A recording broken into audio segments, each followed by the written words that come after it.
Bien. Entonces, vamos a empezar hoy con otro TDA, ¿sí? El TDA con el que vamos a empezar es el TDA diccionario. Algunos tal vez vieron algo de esto en fundamentos, o tal vez no, y no pasa nada. En cualquier caso, el concepto es esencialmente sencillo. Te va a hacer un... esto quedó viejo porque... claro, porque en general tenemos más feriados y entonces esta clase viene de otra forma. Ok, listo. No le den bola a esto porque ya lo tienen que haber completado. Entonces, vamos a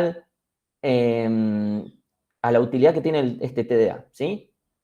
La idea es básicamente poder asociar un valor a una clave. Es decir, vamos a tener un TDA en el cual vamos a poder de alguna manera indexar por una clave, ¿sí?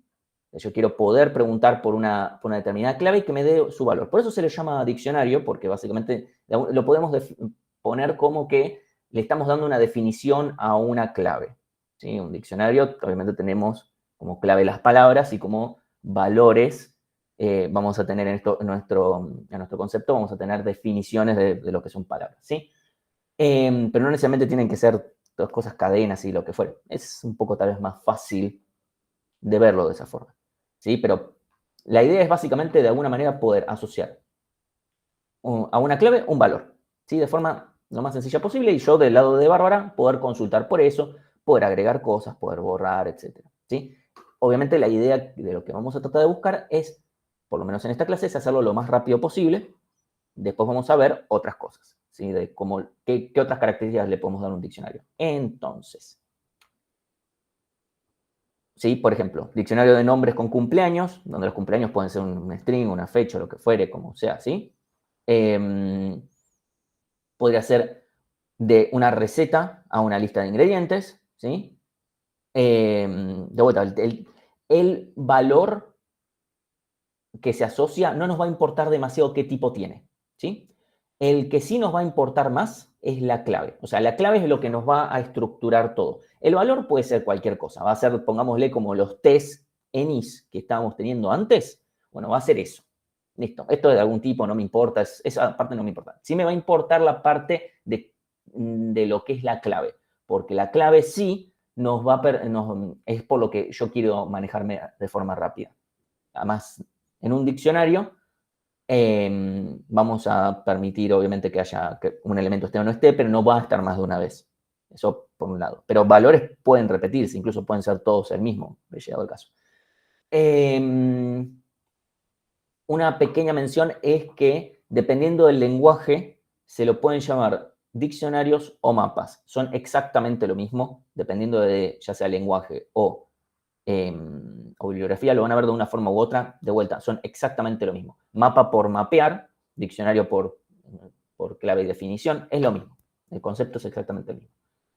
Así que, las primitivas principales que vamos a tener algunas otras más, pero estas son las principales, van a ser guardar una clave con un determinado valor, borrar una determinada clave, ver si una clave está en el diccionario y obtener el valor asociado a una clave. Obviamente, si yo trato de obtener o borrar algo que no está en el diccionario, va a fallar. Pero eso, de vuelta, son detalles, ¿sí? Entonces, de vuelta, yo quiero poder guardar cosas en mi diccionario y poder consultarlas. Esa es la idea. Entonces, un TDA hermano, pongámosle, sería el TDA conjunto, ¿sí? El set de Python, por ejemplo, en el que vamos a poder guardar un elemento. Acá obviamente no tenemos valores asociados. Acá vamos a poder guardar, borrar, ver si algo está en mi conjunto y hacer uniones y otras operaciones de conjuntos. Nosotros nos vamos a centrar principalmente en diccionarios porque la realidad es que podríamos ver al conjunto principalmente del lado de Alan, ¿no? Del lado de Alan podemos ver al conjunto como un diccionario sin valores. Porque a la larga, para que funcione, como lo que importan los diccionarios son las claves y los valores simplemente los tenemos, no nos cambia mucho ya de por sí tenerlo. Incluso, por ejemplo, en Go no tienen sets porque dijeron, ¿para qué voy a hacer un set si puedo hacer tengo el diccionario y ya está? Si lo necesitas, no sé, haz lo que quieras. Para mí medio incómodo, pero como bueno, podrías tener ya un TDA hecho que tenga las operaciones de unión, intersección, etcétera, y no tener que hacerlo. Yo tuve que, por ejemplo, para el análisis estático de código, que tuve que implementar el set para poder hacer alguna de esas operaciones. Entonces, Con lo visto hasta ahora, ¿sí? Con lo que vimos hasta ahora en la materia, ¿cómo podríamos implementar nuestro TDA diccionario? Estamos del lado de Alan, nos dicen tenés que implementar este TDA por ahora que tiene estas 4 primitivas, ¿cómo lo haríamos?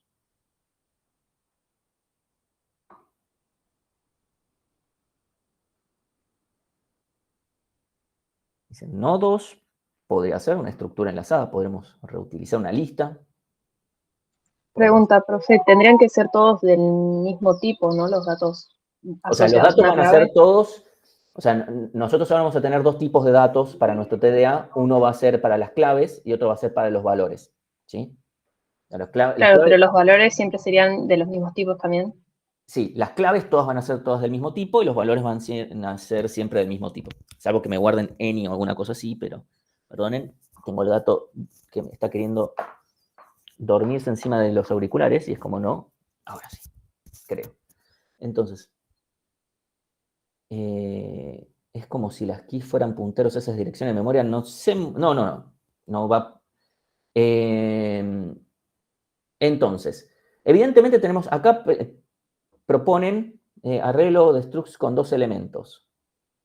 Ok, podemos tener evidentemente, hay 2 opciones que está mencionando. Una es tener una estructura enlazada, bien.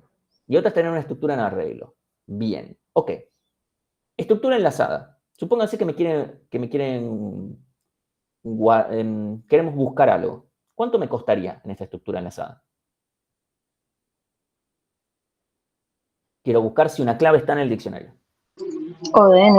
ODN, ¿sí? Porque la tengo que agarrar del principio, iterarla, y tengo que ir y buscar el elemento, ¿sí? Entonces, evidentemente esto va a ser ODN. Ya sea, yo puedo guardar adentro de mi lista lo que yo quiera, ¿sí? Puedo guardar un struct con 2 cosas y ya está, ¿sí? La clave y valor. Ok, y si yo tuviera un arreglo con 2 elementos, o sea, perdón, arreglo con 2 elementos, un arreglo de structs, ¿sí? En vez de una lista de structs, un arreglo de structs, es lo mismo, ¿sí? Ok, ¿cómo hacemos nosotros para buscar un elemento ahora?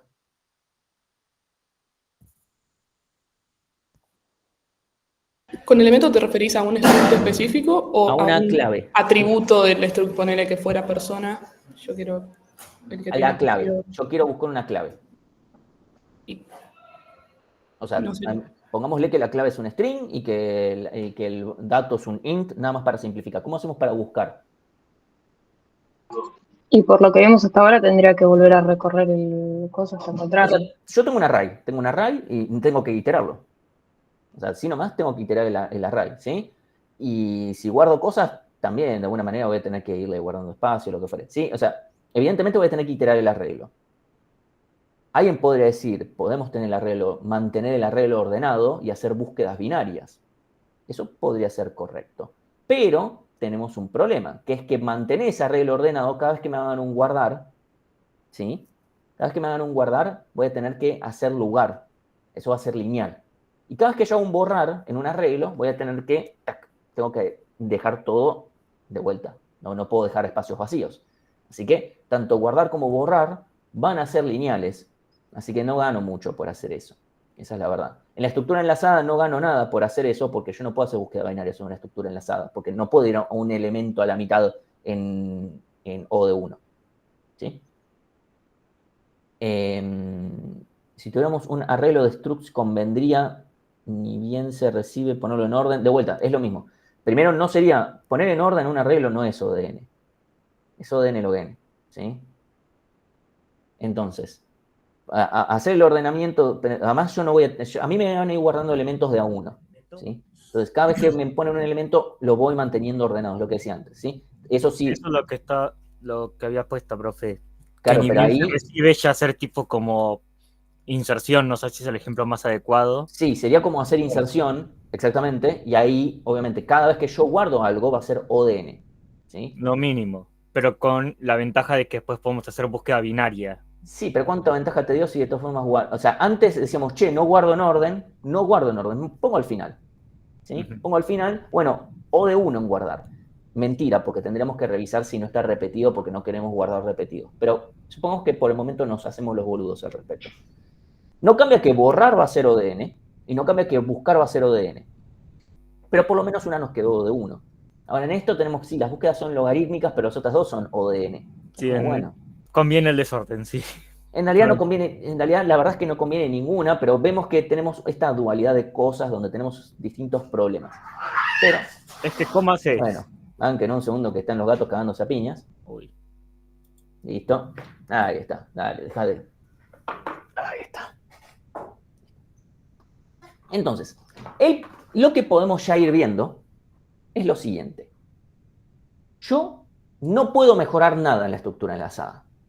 Por el simple hecho de que yo indexar, ya si quiero ir a cualquier lado me cuesta ODN, ¿sí? Pero la estructura en arreglo podría llegar a tener alguna mejora. Entonces vamos a ir viendo un poquito al respecto, ¿sí? Supongamos que yo tengo lo que vamos a llamar mapa de bits. Supongamos que mis claves yo sé que son números del 0 al n-1. ¿Sí? Supongamos que yo ya lo sé. Ya sé que mis claves siempre van a ser números del 0 al, por ejemplo, en este caso del 0 al 19. ¿Sí? El ejemplo era, obviamente, un poquito más acotado. Supongamos que yo quiero mantener registro de quiénes son los senadores que se presentaron o no a una sesión. Obviamente no sería hasta el 19, sería hasta el 71. Entonces, ¿cuánto me costaría acá, por ejemplo, consultar si el senador 8 está o no presente? O de 1. O de 1, si es indexar en un arreglo. Bien. Entonces, de vuelta, si yo, por ejemplo, el senador 7 hace check-in, bueno, pasamos a, un segundito. ¿Está? Pasamos a verdadero en el caso del senador 7, ¿sí? Si el senador 13 viene, lo mismo. Un segundo, voy a sacar a alguno de los gatos porque así no vamos a poder estar. Dame un segundo.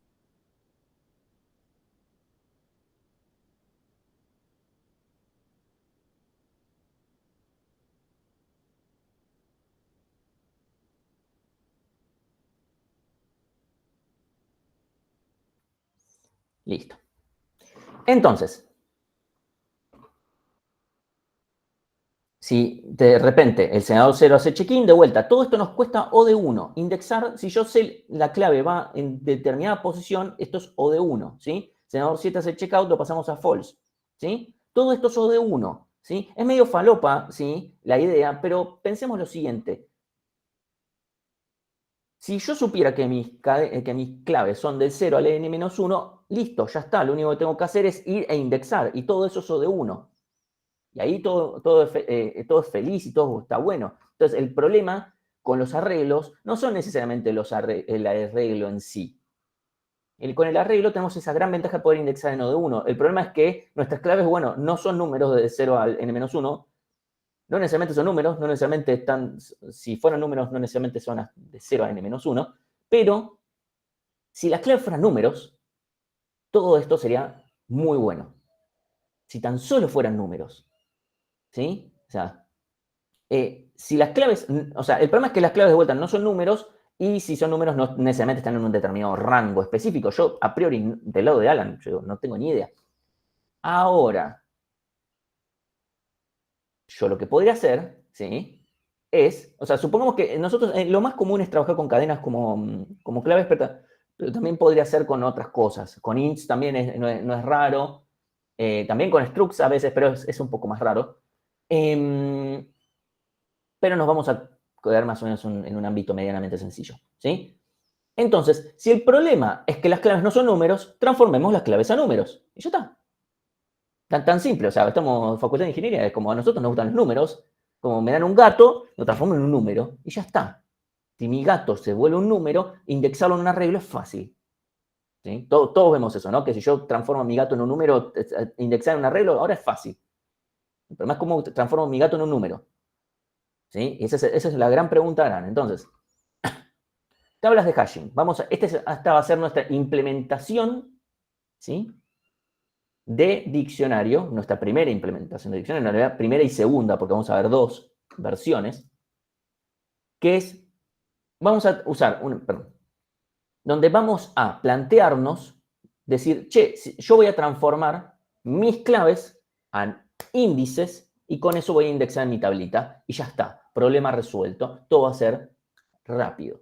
Esa es la idea. Tiene uno, dos, tres, cuatro asteriscos en el medio, pero esa es la idea. Entonces, también la pregunta podría ser, bueno, ¿cómo es entonces esa función que pasa de cadenas u otro tipo de dato a números, ¿sí? ¿Qué sucede si dos elementos caen en la misma posición? ¿Sí? ¿Y qué sucede si se nos llena la tabla? Porque nosotros vamos a tener una tabla de un tamaño, ¿sí? Bueno, estas son preguntas que no vamos a responder. No, mentira. Entonces, vamos a ver primero qué son estas funciones de hashing. Y si alguna vez alguien escuchó hablar sobre hashing, hashtag, hashing en blockchain, etc., todo eso viene acá, ¿sí? ¿No te termina quedando muy grande el arreglo o es despreciable la memoria COPAN? No, a priori vamos a decir que no. O sea, nuestro arreglo va a tener un tamaño fijo, ¿sí? Vamos a ver qué es lo que podemos hacer al respecto. Entonces, es como los índices de los diccionarios de Python, ¿no? Es que, bueno, estamos hablando de diccionarios. Entonces, nuestra función de hashing va a tomar una clave y la va a transformar en un índice numérico. Es decir, va a ser una función que va a agarrar el tipo de dato de la clave y nos va a dar un número. Ese número va a ser cualquier cosa, ¿sí? Entonces, características que tiene que tener esta función de hashing. Después vamos a ver ejemplos, pero primero tenemos que ver qué características tiene que cumplir, ¿sí? Primero, tiene que distribuir uniformemente. Otra vez distribuir uniformemente. Lo que nos importa es que yo puedo agarrar y meterle cosas a esta función y que la probabilidad de por dónde van a caer sean toda medianamente pareja. Porque si, por ejemplo, una función que devuelve 0 no distribuye uniformemente, tiene un gran problema, ¿sí? Que es que todos los elementos me van a caer en la misma posición. Y eso, cuando dos elementos caen en la misma posición, tenemos que resolverlo, ¿sí? Vamos a tener que resolverlo y obviamente eso va a hacer que nos cueste un poquito más. El tema es que si todos los elementos caen todo el tiempo juntos, eso va a ser problemático, va a hacer que esta estructura funcione mal, lenta, ¿sí? Entonces tiene que distribuir uniformemente, tiene que ser rápida, o sea, no puede demorar un montón, porque si no, al pedo estoy haciendo todo esto. Y para una misma clave siempre tiene que dar el mismo resultado. O sea, no puede a veces dar un número y a veces otro, porque estoy diciendo que voy a usar esto para indexar, ¿sí? Si para mi gato yo le aplico la función de hashing, me da 3, después lo guardo en la posición 3, que eso es lo que vamos a hacer básicamente. Después quiero buscar a mi gato en la tabla de hashing, aplico la función de hashing y me da la posición 5, lo voy a buscar en la posición 5 y voy a decir, no está. Ahí Bárbara va a decir, acabo de guardarlo y me estás diciendo que no está. Entonces un choto. ¿Sí? Entonces por eso, la función de hashing siempre para una misma clave me tiene que dar el mismo valor. ¿Sí?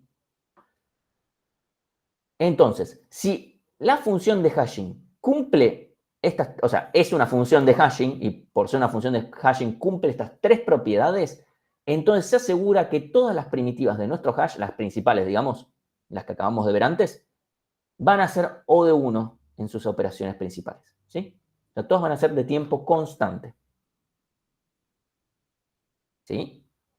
O sea, el chiste es, si yo tengo una buena función de hashing y ubicamos a los elementos según lo que nos diga la función de hashing, el hash es O de 1. O sea, aplico a mi gato, me da la posición 3, guardo en la posición 3. Viene mi gata, posición 7. Bueno, la posición 7. ¿Sí? En el gato de alguno de ustedes, si me da la posición 8, lo guardo en la posición 8. Obviamente es un hash de gatos, no voy a poder pasar un elefante. Lo de la distribución uniforme es que es muy parecido a lo que habíamos visto antes para bucket sort, que decimos, che, me tienen que quedar todos medianamente parejos en los distintos buckets. Ahora es, si yo voy a decir, che, tengo 50 posiciones en mi tabla, mi función de hashing me tiene que dar más o menos parecido, ¿sí? Entre todos. No necesariamente la función de hashing está acotada, después la vamos a acotar nosotros. Pero, tranquilamente lo que puedo decir es, de todos los valores posibles que puede dar la función de hashing, de todos esos, me tiene que dar cualquiera que sea tan probable que me dé el 1 como el 19.584. O cualquier otro valor. Tiene que ser tan probable uno como otro. Para asegurarnos de que quede todo bastante bien distribuido. Porque si no, vamos a tener problemas. Vamos a tener muchos elementos que caen en la misma posición. ¿Sí? Ahora, si mi tabla Supongamos mi tabla inicial es de 10 elementos y yo quiero guardar 50 cosas, espero que sea evidente que no voy a poder evitar que 2 elementos caigan en la misma posición. Después vamos a ver cómo lo resolvemos, ¿sí? Pero el tema es que no sea que me pase todo el tiempo, porque si me pasa todo el tiempo, bueno, no va a andar lentísimo este TDA, ¿sí? Ahí queda un poquito mejor lo que es todo esto de la distribución uniforme. Bien. Entonces, esto va a ser la idea principal, ¿sí? Yo voy a tener un arreglo al final del día, un arreglo, lo podemos llamar tabla, ¿sí? Donde vamos a tener, inicialmente, en cada posición, vamos a tener clave, valor, clave, valor, clave, valor. Algunos lugares tendrán realmente claves y otros no, porque tal vez son lugares vacíos, pero, o sea, vamos a tener clave, valor y si está ocupada o no. Eso es a priori, ¿sí? Entonces, vamos a ver algunos ejemplos de cómo serían estas funciones de hashing para ver cómo sería, bueno, ok, cómo transformo un gato en un número, ¿no? Entonces, vamos a ver una primera, supongamos que mi clave es un string, de vuelta, porque si puedo aplicarlo para una cadena de caracteres, después lo puedo aplicar para cualquier otra cosa. Entonces, supónganse que, porque yo puedo transformar mi struct en un arreglo de bytes, por ejemplo. Mira, el arreglo de bytes, ya está, le puedo hacer cualquier cosa. O sea, podemos pensarlo como una clave que es un string, como una clave que es un arreglo de bytes, como sea. Entonces, una primera función de hashing podría ser sumo todos los caracteres. ¿Sí? Lo sumo. Esa es una primera función de hashing. Primero, supongamos que mi tabla es de 10 elementos. O sea, tengo una tabla de 10 elementos. ¿Qué problema puede tener esto? Que me dé más de 10. Bien, o sea, esto me puede dar 10 o más, o yo indexo de 0 a 9 y necesito, che, esto se puede ir. Bueno, ese es un primer tema que lo vamos a resolver muy fácil utilizando el operador módulo. ¿Sí? O sea, el largo de la tabla, esto se lo puedo pasar a función de hashing o lo puedo hacer después de que me lo devuelva, ¿sí? Porque en realidad no tiene por qué la función de hashing hacer esto. Pasa que no quiero tener otra función acá que llama esta y esta es la que hace el módulo largo. Me queda más cómodo para la explicación que esté acá. Entonces, le podemos pasar el largo y hacer módulo, ¿sí? Este es el resto de la división entera. Que si esta función distribuye bien, el módulo no nos perjudica en ese sentido, ¿sí? Especialmente, es mejor todavía si el largo es un número primo, pero no es necesario para nuestros usos, porque puede llegar a generar complicaciones, ¿sí? O sea, en el ideal, el largo de una tabla de hashing, justamente por el operador módulo, sería mejor que fuera un número primo. El problema es que obtener números primos no es fácil. Uno puede decir, bueno, cuando aumento mis tamaños, consigo otro número primo. Y yo les voy a decir, a menos que sean Fermat, no lo van a poder hacer fácil eso. Porque van a tener que detectar si un número es primo o no. Y eso demora por lo menos O de raíz de n. ¿Sí? Entonces, eso ya les va a empezar a complicar notoriamente la complejidad. Así que yo les recomiendo que no hagan eso, no va a ser necesario. Después vamos a hablar de redimensiones, pero para ya que ya tengo que ir mencionando temas de largos primos, también voy diciendo no es necesario para nuestros usos. Si quieren leer más al respecto, cuando les toque hacer el TDA, si van a la parte de preguntas frecuentes del hash, bueno, ahí está todo más explicado el tema de números primos. Entonces, esta función tiene otro problema. ¿Sí? Esta en realidad no es lo que sería una buena función de hashing. ¿A alguien se le ocurre por qué esta no es una buena función de hashing?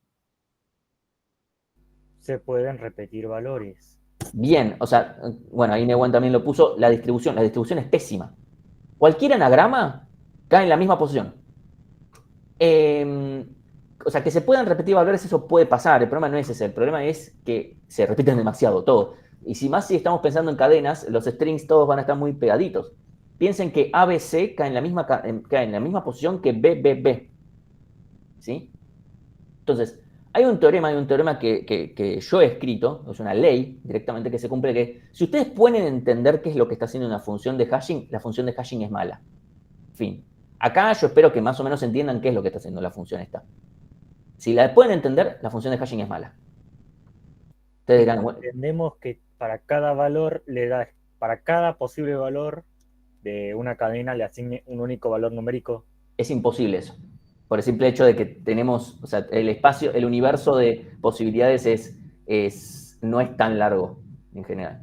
O sea, no es posible hacer eso. Y si hacemos, creo que va a quedar muy largo, pero, y si hacemos, cada letra es un número en ASCII, ¿no? Sí. Entonces podemos pasar esa letra a número Es lo que hace y esto acá. usar 3 dígitos para cada letra. No va a cambiar en nada eso. O Pero sea, 3 entonces, dígitos.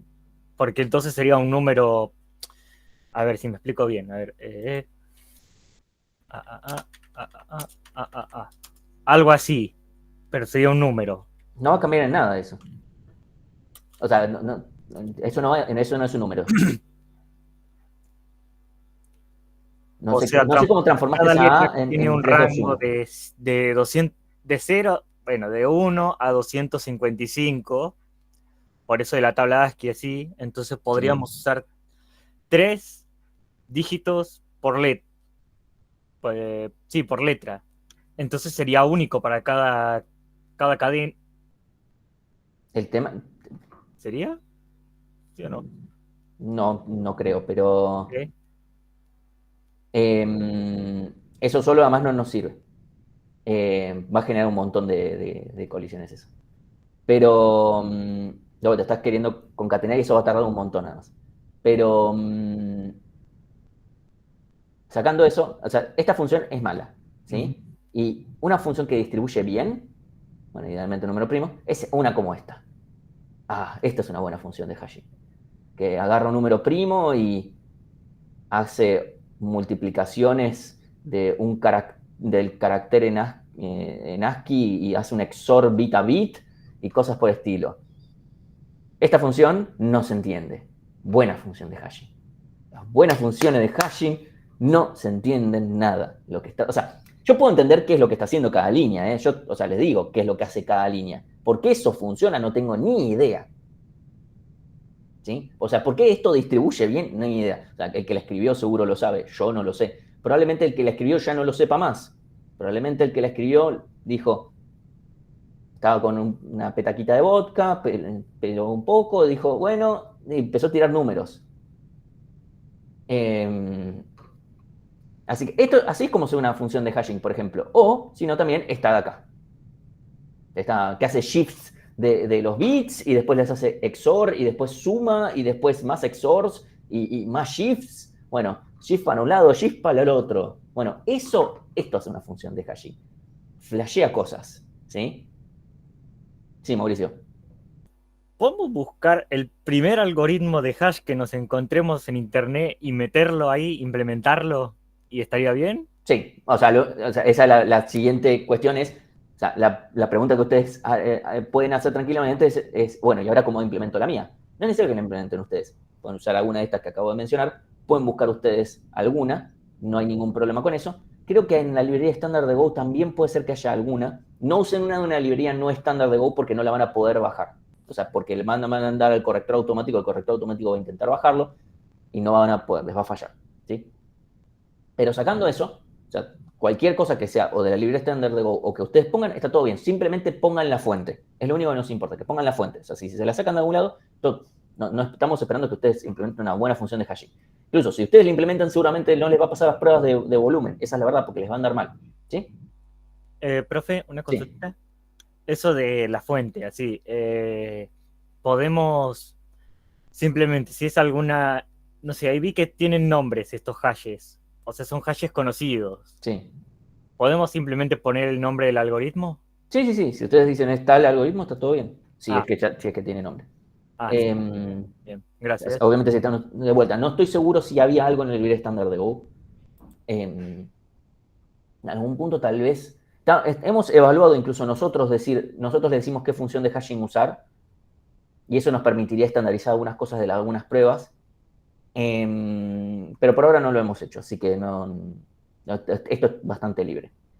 Como es libre, también tiene el potencial problema de que ustedes se la manden, es decir, que implementen algo como esto y que después a ustedes localmente, después de media hora, les anda. Y lo mandan a corrector automático, que obviamente a los 2 minutos le dice, mira, un poquito lentito esto. Y va a decir, no, volvé, implementalo bien. Donde es implementarlo bien, posiblemente sea simplemente chécame la función de hashing. Nosotros no sabemos si es que simplemente hicieron todo como el orto o es la función de hashing la que es mala. ¿Sí? Eso para que lo consideren.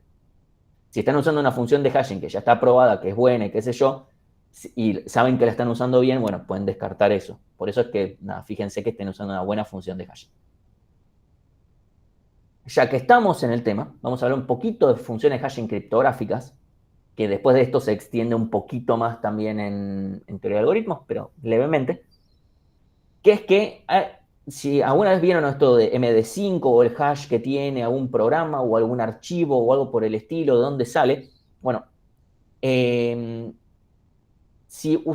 para que ustedes sepan, cuando ustedes mandan, por ejemplo, escriben a cualquier mail, página, etcétera, y ponen una contraseña, el servidor nunca guarda la contraseña. Sería muy inseguro hacer eso. Lo que hace es guardar el resultado de haber aplicado una función de hash a la contraseña. Entonces, las funciones de hashing criptográficas tienen algunas restricciones más fuertes que aseguran muchísimo más que que distribuyan mucho mejor, entre otras cosas, ¿sí? O sea, distribuyen aún mejor. Entonces, cuando yo le mando mi contraseña, le digo, che, soy yo, lo que hace es aplica la función de hashing nuevamente y se fija si coinciden los hashes. O sea, el hash que guardó versus el hash de lo que le acabo de mandar. Es así como funciona en general. Entonces, ¿qué características tiene la función de hashing criptográfica? Primero, tiene que producir la menor cantidad de colisiones posibles, ¿sí? Entonces, tiene que ser difícil que si yo tengo un X y un Y que son diferentes, que aplicar la función de hashing me da igual. Esto no tiene esta restricción, ¿eh? Acá yo no aplico módulo largo porque yo no estoy guardando ninguna tabla, ¿sí? Así que acá yo no tengo nada de esto. Ni esto acá, ni esto. Estas no son funciones hashing criptográficas, pero para que se entienda. Entonces tiene que ser difícil que yo pueda encontrar dos claves diferentes de tal manera que la función de hashing me dé igual. Justamente porque si yo te doy otra clave y me terminas diciendo, ah, sí, es la contraseña correcta, no está bueno. Lo segundo, si yo tengo este valor, porque me lo choreé de la base de datos, tiene que ser muy difícil obtener X. ¿Sí? Tiene que ser difícil obtener X. Y también que cualquier mínimo cambio en la clave tiene que cambiar un montón el resultado de HDI. ¿Por qué? Porque si yo cambio un poquito y me voy acercando cada vez más a este valor, digo, ah, bueno, me estoy acercando, entonces voy cambiando un poquitito hasta que encuentro la contraseña correcta. El chiste es, cambié un poquito, me dio cualquier otra cosa. Cambié otro poquito, otra cosa nada que ver. ¿Sí? Ese es el punto. Entonces, obviamente estas funciones, digas, bueno, voy a usar esto para mi TDA. Le digo, no, porque estas funciones son muy lentas. ¿Sí? Entonces, como son muy lentas, no vamos a usarlas justamente para nuestro TDA, pero se las menciono para que sepan que existe, ¿sí? No usen esto para el TDA porque no les va a andar bien, el TDA va a andar lentísimo. Entonces, a la pregunta de Adar, se agregan más cosas, ¿sí? Yo lo estoy simplificando, ¿sí? Porque y lo que nos sirve para este contexto. ¿Sí? Si les interesan más cosas, obviamente hay algunas que se mencionan en talleres de seguridad informática y también en criptografía, en las materias de criptografía que siguen después, que están electivas, que no existen hoy en día, pero tal vez para cuando ustedes la puedan hacer, ya existan.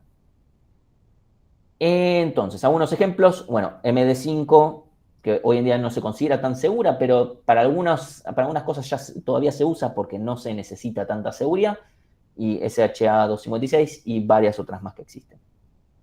Entonces, ¿cómo hago para implementar la de mi hash? Bueno, básicamente tienen que googlear, ¿sí?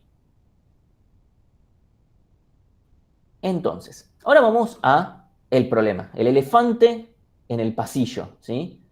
Que es que tenemos un pequeño problema. Dijimos, ok, agarro a mi gato, lo transformo en un índice, agarro un gato, lo transformo en otro índice, todo muy lindo, pero yo tengo muchos gatos y mi tablita es así, ¿sí? Y la gran pregunta es, ¿qué pasa si agarro dos que me caen en la misma posición? ¿Cómo hacemos para resolver eso?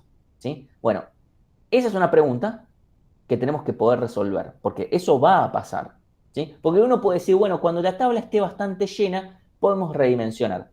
Eso va a pasar. ¿sí? Y va a ser importante también el cuándo. Pero ahora el problema es, bueno, la tabla puedes tener 10 millones de lugares, pero 2 elementos te cayeron en el mismo lugar, el problema lo tenés de todas formas, ¿sí? No importa cuántos lugares tengas vacíos, si 2 elementos te caen en el mismo lugar, lo tenés que resolver. Y vamos a ver 2 formas de resolver esto, ¿sí? Vamos a ver la implementación de hash cerrado y la de hash abierto, ¿sí? Donde en un caso vamos a aplicar una función de dispersión. Es una forma muy fancy de decir una cosa muy simple en realidad.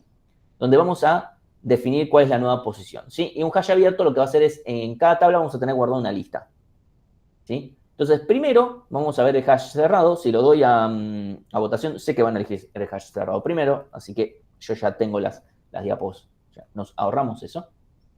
Entonces, vamos a ver primero hash cerrado. Y vamos a ver cómo vamos a ir aplicándolo. Paso número 1, tengo mi tabla, ¿sí? Tengo mi tabla, tenemos algunos acá, tenemos algunas claves, ¿sí? Ya tenemos calculado que mi función de hashing, cuando le aplico a cada una de mis claves, dan estos valores, ¿sí? Ya así lo tenemos a mano y simplemente tenemos esto. Y voy a ir guardando cada uno de estos elementos. Y vamos a ir viendo qué pasa cuando yo quiero buscar, ¿sí? Si yo, por ejemplo, quiero guardar a Eli, la guardamos en la posición 3 y ya está, ¿sí? Porque la función de hashing, esto es todo del lado de Alan, ¿sí? Todo lo que es función de hashing, esto lado de Alan. Le viene una clave, me dicen, guarda a Eli con un valor, no importa cuál sea. Alan va, aplica la función de hashing, le da 3, guarda a Eli en la posición 3. Guardamos a Facu en la posición 5. Guardamos a Tayel en la posición 3. Ah, ¿qué pasó? En la posición 3 está Eli. No podemos guardar en la posición 3. Bueno, el hash cerrado dice, bueno, aplico una función de dispersión, que eso se puede complejizar tanto como se quiera, pero la versión más simple en general también es la que funciona también mejor para muchos casos, es simplemente andar a la posición siguiente, ¿sí? Entonces lo que vamos a hacer es ir a la posición siguiente. Ahí está en la posición siguiente. Entonces, si yo ahora quiero buscar a Eli, por decir algo, busco a Eli, llamo a pertenece, por ejemplo. Entonces, aplicamos la función de hashing, nos da 3, Eli está en la posición 3. Si yo ahora busco a Tayel, voy a aplicar la función de hashing, me va a dar 3, voy a ir a la posición 3, que está ocupada, pero no por Tayel.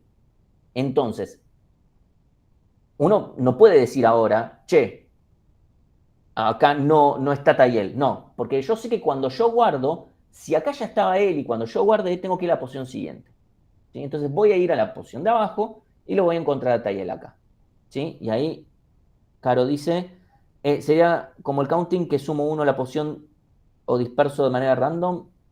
O sea, no sería random, no estoy dispersando de forma aleatoria. No podemos nunca hacer cosas aleatorias en el hash. ¿Sería algo parecido a la parte de counting? Puede ser, lo pueden ver como eso. No es tan así porque ahora, por ejemplo, viene ese, bueno, si lo buscamos a Tayel, ahora viene ese y va a haber colisión con Tayel, después colisión con Facu y después lo vamos a poner a ese. Si yo ahora lo busco a ese, ¿sí? Aplico la función de hashing, me da 4, no está acá, esta posición está ocupada, esta posición está ocupada, acá está ese. Si yo, por ejemplo, busco a Fede, todavía no lo guardé, busco a Fede, voy a venir a esta posición y me va a decir, está vacía, listo, ya está, Fede no está. Si busco, bueno, la busco a Caro, que fue la última que habló, y por ejemplo le da la posición 5, no está acá, no está acá. Bueno, acá no está, pero además esta posición está vacía, así que si ella estaba, tendría que haber aparecido acá, evidentemente. Como no está, claro, no está en el diccionario, podemos concluir eso. Entonces, yo voy con Fede, y ahora guardo a Martina, y tengo colisión con Fede. ¿Qué hacemos ahora?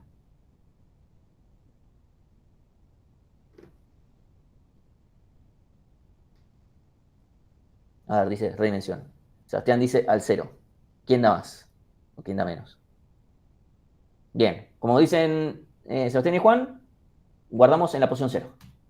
¿Por qué? Porque el hash no tiene una condición donde importe quién es el primero, quién es el último, algo por el estilo. Nada, por nada. Podemos ver como si las funciones hash estuvieran asignando pseudo al azar, determinísticamente, pero o sea, siempre asignan el mismo valor a cada clave, pero ¿qué valor le aplican? Es medio al azar. Entonces no es que tenemos que tener una relación de orden o algo por el estilo. ¿Sí? Esta estructura no tiene nada de orden. Entonces va a venir acá Martín. Bien. Obviamente estos son espacios vacíos. Ok. Hasta acá, ¿se entendió cómo estoy guardando? ¿Y se puede hacer con más de 2 elementos que compartan el mismo valor? Sí, acá puse 2 nada más, pero tanto como yo quiera. Puedo hacer que todos estos hubiesen caído en el mismo lugar, ¿sí? Y todo, bueno, voy a seguir bajando. ¿Cómo sabe en qué posición vacía está vacía? O sea, acá vamos a tener que saber si esta posición está vacía, ¿sí? Por ejemplo, acá en esta celda, en esta posición voy a tener, o sea, esto va a ser una estructura que va a tener alguna celda, ¿sí? Es una struct celda, que a priori no es así, pero va a tener clave, va a tener valor, y podríamos decir que tiene un booleano de si está vacía o no, o si está ocupada o no. No va a ser así, y ahora vamos a ver por qué, pero esto es a priori, ¿sí? Lo recorro todo hasta que encuentro una vacía. O sea, si yo estoy buscando algo, ¿sí? Si yo estoy buscando algo, voy a seguir y no lo encuentro hasta que encuentre una posición vacía, ¿sí? Si encuentro una posición vacía es que el elemento no está. Si estoy queriendo guardar algo, de vuelta, voy a tener que, por ejemplo, si ahora quiero guardar a Tayel, lo encontré acá, no voy a guardarlo, porque ya está, no repito, ¿sí? Ahora, si por alguna razón estos lugares están ocupados y quiero guardar algo, voy a bajar, supongamos que acá hay, no sé, voy a escribir cualquier cosa. ¿Sí? Cualquier cosa, ¿sí? Entonces, voy a venir acá, supóngase que quería guardar algo que va en esta posición. Voy a venir acá, acá, pegamos la vuelta, venimos acá, y acá lo vamos a guardar, ¿sí? El guardado no dejaría de ser constante en el caso que esté llena o casi llena. Exactamente, eso va a ser un problema. Si la tabla se nos empieza a llenar, esto empieza a dejar de ser constante, ¿sí? Empieza a volverse lineal, porque cuantos más colisiones, o sea, cuanto más llena tengo la tabla, muchas más colisiones voy a tener, y más colisiones van a implicar tener que resolverlas, tener que ir para abajo, tener que seguir recorriendo, tener que pegar la vuelta, lo que fuere. Entonces, cuando esté casi llena, ya ahí no nos va a convenir. Después vamos a ver cuándo redimensionamos, pero por ahora me importa que si se entiende cómo estoy guardando, porque ahora tenemos que ver cómo borramos. Porque supónganse que yo borro a Eli. Hago esto, tuki, borro. Y ahora, ¿qué pasa si yo lo busco a Tayel? Vengo, aplico la función de hashing, Tayel, vengo acá, vacía. Voy a decir que no está. Es decir, Bárbara va a hacer lo siguiente. Supónganse la secuencia que hace Bárbara. Guardo a Eli, guardo a Tayel, borro a Eli, busco a Tayel, Alan le dice, no está. Es decir, ¿vos sos pelotudo? Te borré a Eli y me decís que Tayel no está. Y es que necesitamos más cosas, ¿sí? No da lo mismo si un campo estaba vacío que si tenía algo y se le borró. Porque en este caso yo tengo que seguir buscando. O sea, no, porque acá no haya algo guardado, no significa que no tenga que seguir. Ahora, yo no puedo decir, bueno, entonces hago eso siempre. Porque entonces, supónganse que ahora yo la busco a Eli. La busco a Eli y acá no está, ¿sí? Y como no hay nada, tengo que seguir buscando. Como no va a estar, voy a seguir buscando. Y nunca voy a terminar. O sea, voy a terminar cuando pegue toda la vuelta. Con lo cual, no me sirve esa lógica. Tengo que distinguir entre una posición que estaba completamente vacía de una posición que tuvo algo que se le borró. Tengo que distinguir esos casos, ¿sí? Entonces, lo que vamos a necesitar, obviamente, que nuestra celda tenga 3 cosas. Clave, dato, si esas 2 cosas tienen que estar, por supuesto, y no un booleano, tiene que tener un estado, ¿sí? Entonces, clave, valor, dato, como sea, y va a tener un estado que puede ser vacío, ocupado o borrado, ¿sí? Necesitamos estos 3. Esto es un enum, por ejemplo, y lo vamos a usar así. Lo más razonable es que esto sea un enum. Entonces, ahora sí, supónganse, estos son ocupado, vacío, vacío. Este es el borrado, una vez que ahora que lo busco a Tayel, entonces aplico la función de hashing a Tayel 3. Esta posición está vacía, la salteo directamente. O sea, acá tengo basura, ¿sí? Acá la puedo seguir teniendo a Eli, acá escrito, qué sé yo. No importa, porque acá está, esto está borrado. Así que ni leo la clave. Entonces, está borrada, salteo. ¿Sí? Y acá está Tayel. ¿Sí? Entonces, todos felices. Entonces, la lógica de búsqueda es básicamente, voy inicialmente a la función que me diga la función de hashing, y mientras o haya un borrado o esté ocupado por algo que no es mi clave, sigo bajando. Obviamente, potencialmente pegando la vuelta. ¿Sí? Eso es lo que tengo que hacer. Cuando haya un vacío o ocupado por la clave que yo estoy buscando, ahí termino. ¿Sí? Y esa lógica de búsqueda la aplico para todas las primitivas. Porque si yo quiero guardar algo, tengo que guardar, o lo tengo que buscar de alguna manera para saber que ya está y no lo tengo que guardar. Después veremos qué hacemos con esos casos. Eso lo van a ver en la práctica después, o sea, básicamente lo que vamos a hacer es reemplazar el dato nada más. O si hay una posición vacía, lo tengo que buscar. Si quiero borrar algo, lo tengo que buscar. ¿Sí? Y si quiero obtener el dato de algo, lo tengo que buscar también. Y si quiero saber si pertenece, lo tengo que buscar. Así que para todas tengo que buscar. Para todas tengo que hacer la misma lógica.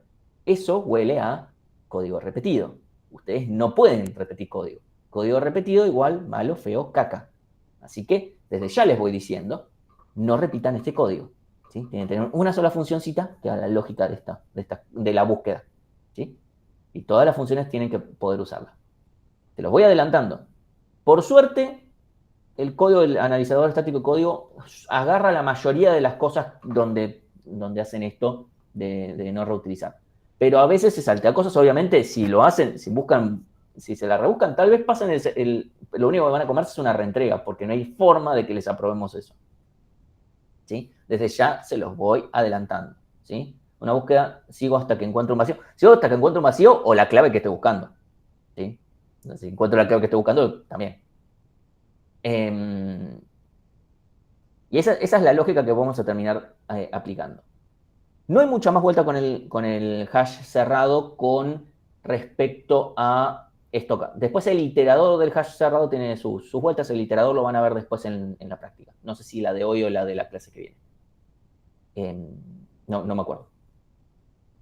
Entonces, ahora una pregunta podría ser, ¿qué pasa si se nos llena mucho la tabla? A lo cual les voy a decir, primero veamos el hash abierto y después vemos cómo redimensionamos en cada uno de los dos casos, ¿sí?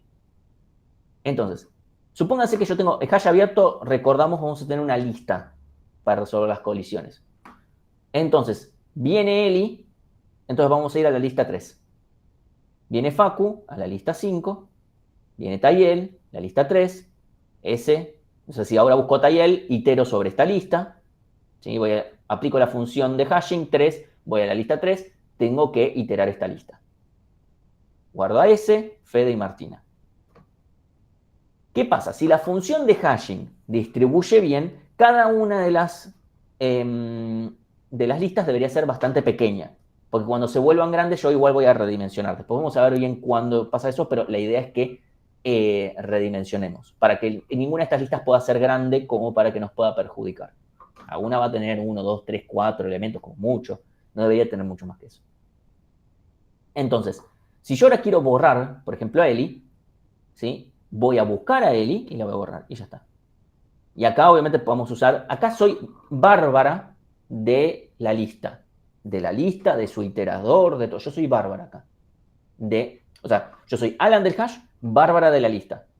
¿Sí? Lo estoy usando completamente del lado de Bárbara. Entonces, ahí uso el iterador, por ejemplo, para iterar, lo que fuera. De vuelta, acá la lógica es la misma. Voy a la posición que me diga la función de hashing, busco lo que estoy buscando. Si está ahí paradito, según si estoy guardando, obteniendo, pertenece a lo que fuera, voy a hacer cosas distintas. Pero la lógica de búsqueda es la misma. Por lo tanto, no repitan código y no hagan chanchadas. ¿Sí? O sea, simplemente eso. Eso de vuelta, lo mismo. Van a tener que reutilizar y es la misma lógica. Entonces, acá no hay que resolver demasiado el tema de los borrados. Alguno de ustedes podrá decir, bueno, se ve más fácil. Es un poco más fácil, tienen que lidiar después, las redimensiones no son muy amistosas, esa es la verdad. Eso por un lado. Por el otro, el hash cerrado anda un poco más rápido, de vuelta, porque no tiene que lidiar con punteros y esas cosas, que ya les expliqué para la pila enlazada, a bajo nivel andan un poco más lento, ¿sí? Entonces, todos los hashes rápidos, los más rápidos, qué sé yo, son hashes cerrados. Obviamente ustedes van a tener que hacer alguno de estos, el abierto o el cerrado. Y tienen que entender ambas implementaciones porque en el parcelito tranquilamente les podemos decir, bueno, implementar tal cosa en el abierto, implementar tal cosa en el cerrado, o le podemos decir implementar tal cosa en los dos. Obviamente del lado, cuando decimos primitiva, del lado de Bárbara no me importa cómo está implementado. Entonces,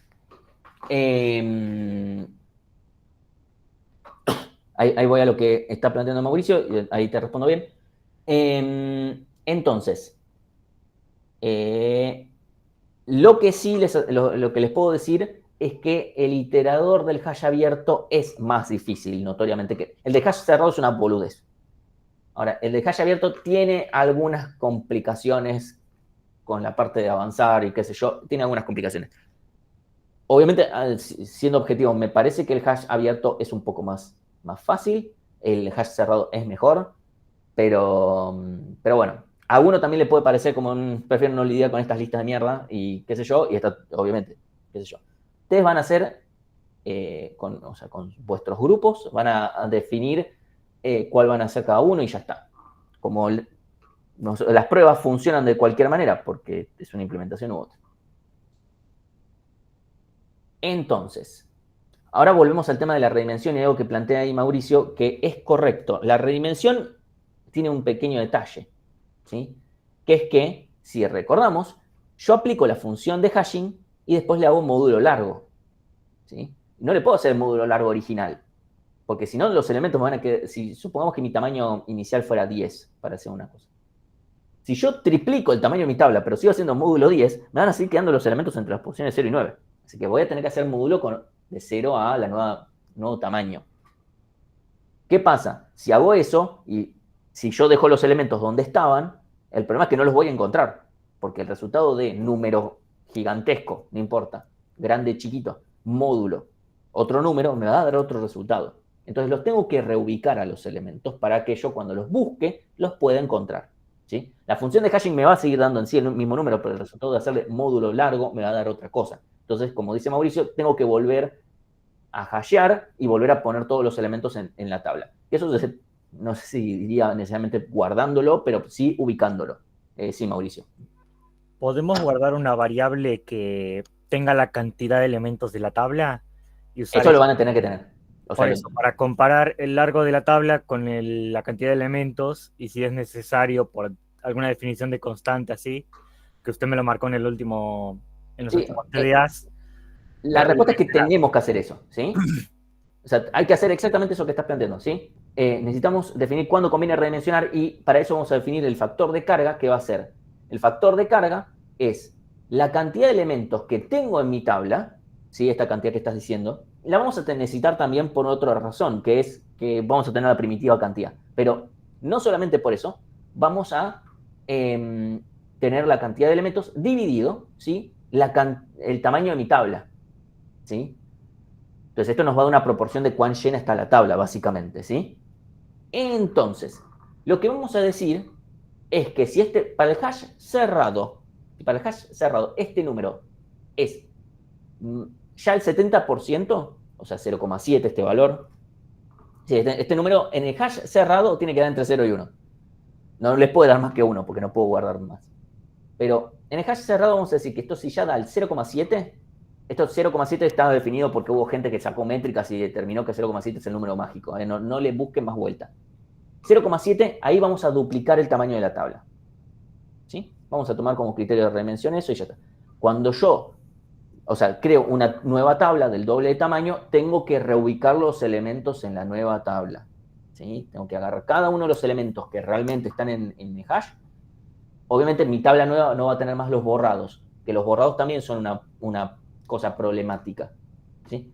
Entonces, como los borrados son una cosa problemática, porque si yo empiezo a hacer guardar, borrar, guardar, borrar, guardar, borrar, yo siempre tengo un solo elemento.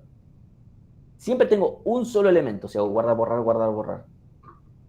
Y mágicamente eso de repente me va a empezar a fallar por todos lados, porque no voy a tener lugar. Porque voy a tener todos los borrados. Entonces, Lo que vamos a considerar para el factor de carga, al n, cuando yo quiero agrandar, tengo que considerar los borrados. Es decir, tienen que guardarse la cantidad de borrados también. ¿Sí? Eso lo van a tener que guardar. Ahora, cuando yo quiero ver si tengo que achicar, ahí no voy a considerar los borrados. ¿Sí? Porque si tengo muchos borrados, me va a estar agrandando el número. Yo quiero ver cuántos elementos realmente tengo, cuánto espacio de más estoy usando. Así que ahí no tengo que considerar los borrados, ¿sí? Entonces es importante. Consideren los borrados solamente cuando quiero ver si tengo que agrandar la tabla. Después pueden surgir preguntas como, ¿puedo reutilizar borrados para guardar elementos? Si les sale bien y no les complica demasiado el código, pueden hacerlo tranquilamente. No sé. Pero tengan eso en consideración de cuando están contando la cantidad de borrados y eso. ¿Se puede hacer sin contar los borrados? Sí, pero puede llegar a ser más complicado. Incluso hubo un caso de alguien que no lo hacía, le pasó todas las pruebas del hash y después le rompió el TP2 y después pudimos reproducir el escenario y agregamos una prueba justamente para que salte. Porque como no tenían en consideración los borrados, o los tenían en consideración al revés de como debería haberlo hecho, creo que, alguna cosa así pasaba. Bueno, agregamos una prueba al respecto, así que esperamos que no les pase a ustedes. Algo así. Así que bueno, de vuelta. En el caso de achicar, obviamente no voy a considerar 0,7, voy a considerar un número notoriamente más chico. El número que les parezca razonable podría ser, no sé, 0,35. Así que eso para el caso de hash cerrado. Para el caso de hash abierto, nosotros podemos tolerar tener más, o sea, un n mayor que m.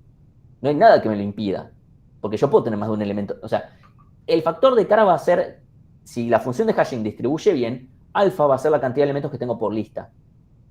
En promedio, ¿no? Porque alguna puede tener uno más, uno menos, etc.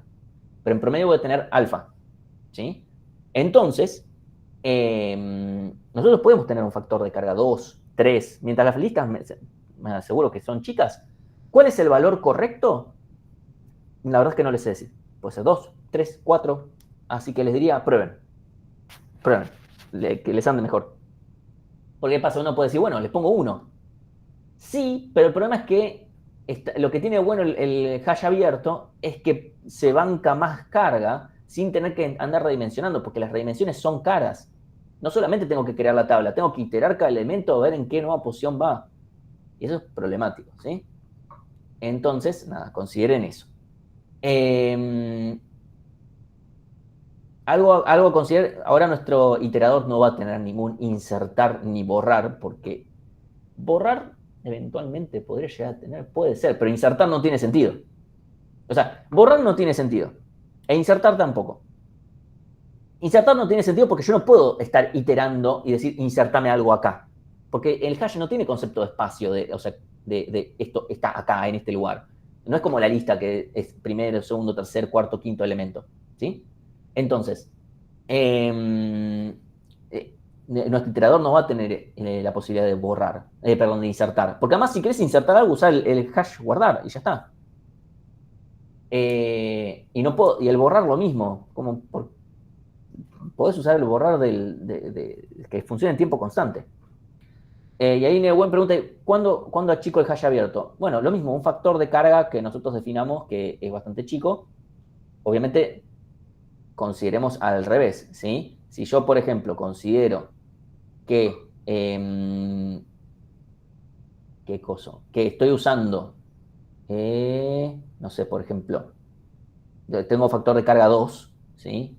Es decir, cuando tengo el doble de elementos agrando, hagámoslo en un cuarto, así me queda el doble, ¿sí? Potencial. El chiste es siempre que me quede que el factor de carga me quede la mitad, por ejemplo. De vuelta, estoy usando estos números, pueden usar otros, ¿sí? Eso es a nivel prueba. O sea, asegúrense que no les quede ni siquiera algo demasiado chico, cosa de que no redimensionen nunca, o sea, que no achiquen nunca. Tampoco lo hagan de tal manera que si yo agrego un elemento de vuelta, redimensiono, porque si no van a tener un problema. Bueno, ahí está. Para el hash cerrado, 0,7. Idealmente yo les recomiendo fuertemente que tengan en cuenta los borrados. Y para el abierto es lógico tener un factor de carga 1. Y acá ponemos entre 2 y 3, pero no tengo ninguna razón para no decirles 4. Esa es la verdad. La respuesta es hay que medirlo. Nunca me puse a medirlo. Y no creo que nunca me lo ponga a hacer, honestamente. Así que bueno, importante, no pueden reutilizar la tabla. O sea, acá andar haciendo append no tiene ningún sentido. En esta tabla no tiene sentido. O hacer un make y copy tampoco, porque yo no quiero poner los elementos en el mismo lugar. Necesito poner los elementos en un lugar diferente. ¿Sí? Eso es importante. Pero entonces un make sí tenemos que hacer, solo que no tenemos que usar el copy para llenarlo. Sí, el make hay que hacerlo porque hay que crear un nuevo arreglo barra slice, pero sí necesitamos, o sea, no podemos hacer el copy, porque los elementos no pueden ir al mismo lugar que iban antes. O sea, puede ser que justo caigan en el mismo lugar, sí, puede pasar, podría llegar a pasar, pero en general no.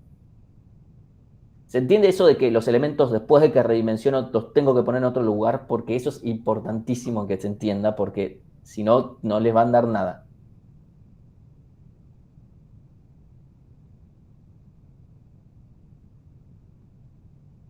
Hola. Sí, sí, se entiende.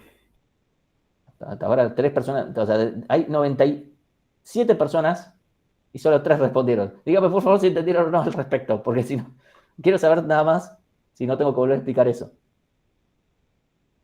Y esta es una pregunta que les dejo, es una pregunta que en su momento se tomó hace mucho tiempo, que es si yo quiero hacer una modificación sobre el hash abierto, en el que las listas las voy a mantener ordenadas por clave.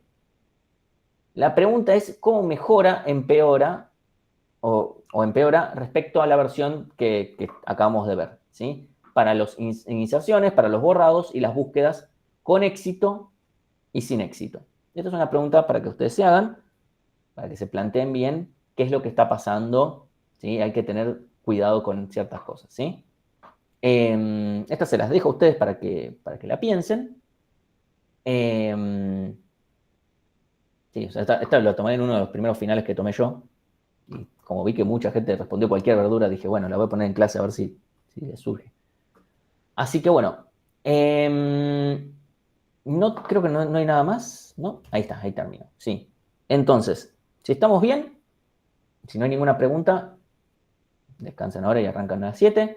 Díganme ustedes si hay alguna consulta o algo de esto que acabamos de ver.